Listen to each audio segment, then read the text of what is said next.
प्यार का बोझ। एक समय की बात है, एक गांव में एक परिवार रहता था। इस परिवार में 2 सास और 2 बहुएं थीं। सास बहू के बीच अनेक विवाद और मतभेद होते थे। पहली सास बड़ी अदालती और स्वभावी थी। वह हमेशा अपनी इच्छाओं को पूरा करने की कोशिश करती थी और बहुओं पर अपना अधिकार जमाने का प्रयास करती थी। वह खुद को परिवार की मुखिया मानती थी और इसका उपयोग अपनी अधिकारवादी और दबावपूर्ण सोच के लिए करती थी। दूसरी सास आदर्शवादी, समझदार और धैर्यशील थी। वह समझती थी कि परिवार में सबका सम्मान करना और सभी को एक साथ मिलकर काम करना आवश्यक है। वह अपनी बहुओं के साथ मिलकर उनकी मान्यताओं को, सुझावों को सम्मान करती थी। पहली बहू शांतिपूर्वक अपनी सास के साथ काम करने का प्रयास करती थी, परंतु सास उसे अधिकार और आदेशों की भूमिका देना चाहती थी।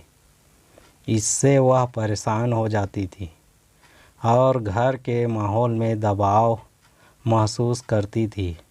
दूसरी बहू समझदारी और समाधान निकालने के लिए साथ मिलाती थी।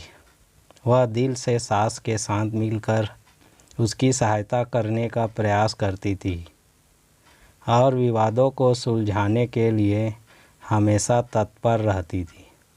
धीरे धीरे पहली सास ने समझा कि उसका अधिकारवाद और दबावपूर्ण सोच न केवल उसकी बहुओं को दुख पहुंचा रहा है, बल्कि परिवार के सभी सदस्यों को भी। उसने स्वयं को समझाया और अपनी सोच में परिवर्तन किया।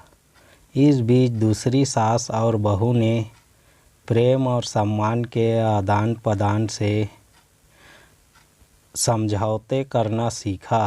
वे एक दूसरे की मान्यताओं को समझते और सम्मान करते थे और परिवार में शांति और खुशहाली का माहौल बनाने में सफल रहते थे। इस कहानी से हमें यह संदेश मिलता है कि सास बहू के बीच सहयोग, समझदारी, सम्मान और प्रेम की भावना होना चाहिए।